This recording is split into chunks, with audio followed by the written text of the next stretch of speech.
پالنے والا حقیقتاً میں ہوں، پالنے والا حقیقتاً میں ہوں۔ دعا سکھائی رب ارحمہما کما ربیانی صغیرا، ساتھ فرمایا پالنے والا میں ہوں، لیکن دنیا میں تجھے پلنے کا سبب بننے والے تیرے ماں باپ ہیں۔ اللہ فرماتا ہے رزق دینے والا میں ہوں، واللہ خیر الرازقین، رزق دینے والی حقیقتاً ذات اللہ فرماتا ہے میں ہوں، رزق پہنچانے والی ذات، عطا کرنے والی ذات اللہ فرماتا ہے حقیقتاً میں ہوں، لیکن جب تو پیدا ہوا ہے تیرے منہ میں میرا پہلا رزق، تیرے پلنے کے لیے سارے اسباب یا تیری ماں کے ذریعے سے ہیں یا تیرے باپ کے ذریعے سے ہیں۔ تو اس لیے اللہ رب العزت نے اپنے شکر کے ساتھ، یہ ساتھ کا اپنا مزہ ہے، اپنے شکر کے ساتھ ماں باپ کا شکر رکھا ہے کہ بندے میرا تو نے شکر کرنا ہی ہے، لیکن جن کے ذریعے سے تجھے نعمت ملی ہے ان کا بھی شکر کیا کر۔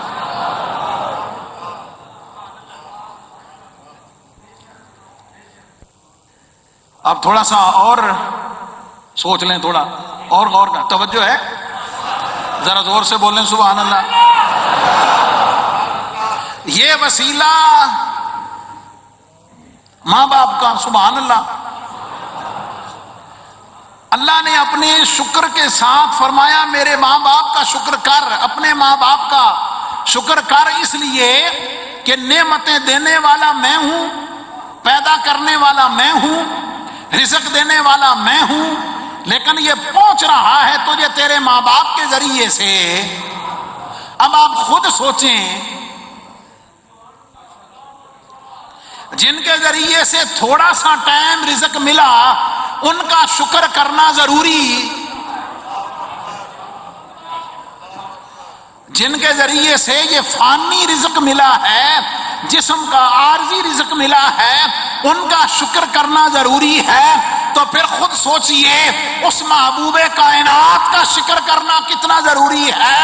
اس اللہ کے محبوب کا شکر کرنا کتنا ضروری ہے جس کے صدقے سے اللہ نے کائنات کو وجود بخشا ہوا ہے۔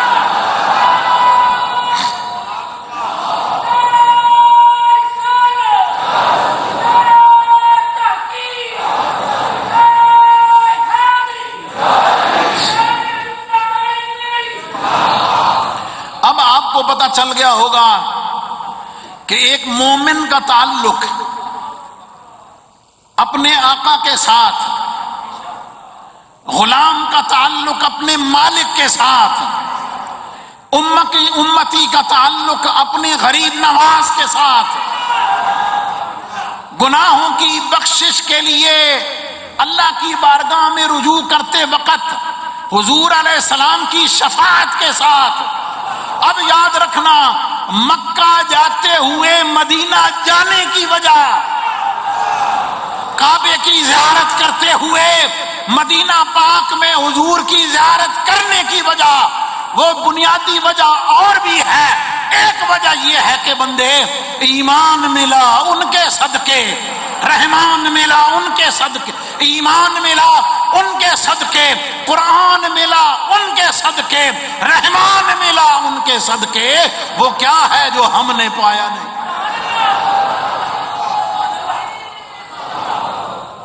اس لیے جس واسطے اور جس ذریعے سے نعمت ملے اس واسطے اور ذریعے کا بھی شکر کرے۔ اہل علم بیٹھے ہوئے ہیں، علماء طلباء بھی سنتے ہیں۔ یہ ہمارا جو درس نظامی ہے علماء بنانے کے لیے جو کورس ہے، اس میں جتنی کتابیں شروع کی جاتی ہیں، پڑھی جاتی ہیں، بلکہ صحاح ستہ، بخاری، مسلم اور حدیث کی تمام کتابوں میں جو مقدمہ اور اس کا آغاز ہوتا ہے، بلکہ یہی نہیں، دعا کا ادب یہ ہے، دعا کا ادب یہ ہے کہ پہلے اللہ کی حمد کرے،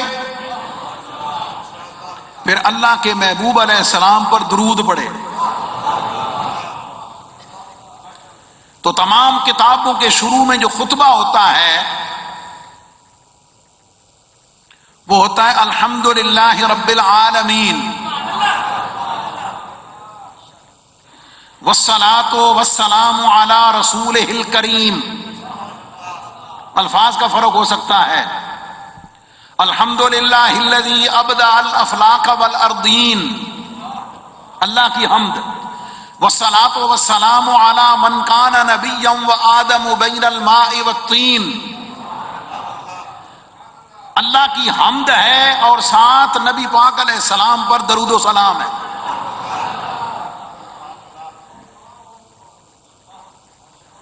تو وہاں سب جگہ یہ حکمت بیان کی جاتی ہے، اساتذہ بیان فرماتے ہیں کہ اللہ کی حمد تو سمجھ میں آتی ہے، اللہ کی حمد تو کلیئر ہے کہ علم عطا فرمانے والا، نعمتیں عطا فرمانے والا حقیقتاً وہی ہے، اس لیے ہر کام کا آغاز، ہر کتاب کا آغاز اللہ کی حمد سے ہے، لیکن ساتھ محبوب کائنات پر درود کیوں ہے؟ تو سب اس کا جواب یہی دیتے ہیں کہ نعمت عطا فرمانے والی ذات اللہ کی ہے، حقیقتاً رب کائنات کی ہے، محبوب کائنات پر درود و سلام اس لیے ہے کہ عطا فرمانے والا وہ ہے، عطا فرمانے والا وہ ہے، لیکن کائنات میں تقسیم کرنے والی ذات محبوب کائنات کی ہے۔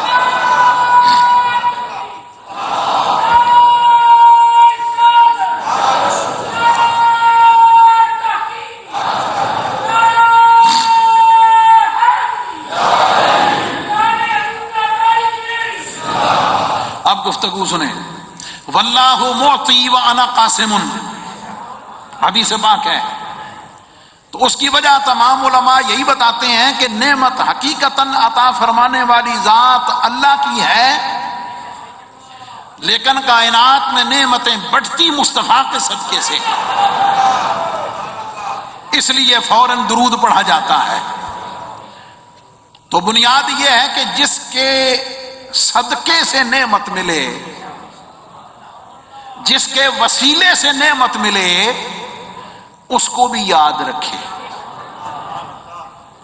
اس کا بھی شکریہ ادا کرے۔ اب نبی پاک علیہ السلام کا شکریہ کیا ہے؟ ان پر ایمان لانا، ان پر ایمان لانا، ان کی اطاعت کرنا، ان کی سنتوں مبارک پر عمل کرنا، ان سے محبت کرنا، ان کی اتباع کرنا، اور چلتے پھرتے اٹھتے بیٹھتے محبت اور عشق کے ساتھ ان کا ذکر کرنا، ان پر درود و سلام کے نذرانے پیش کرنا، یہ سارا حضور علیہ السلام کا شکر ادا کرنے کا طریقہ۔ جیسے ماں باپ کا شکر کیا ہے کہ ان کی خدمت کرے، ان کا دھیان کرے، ان سے احسان کرے، ان کی کیئر کرے، یہ ماں باپ کا شکر کرنا ہے۔ محبوب کائنات کا شکر کرنا، ان پر ایمان لا کر ان سے محبت اور عشق کرنا ہے۔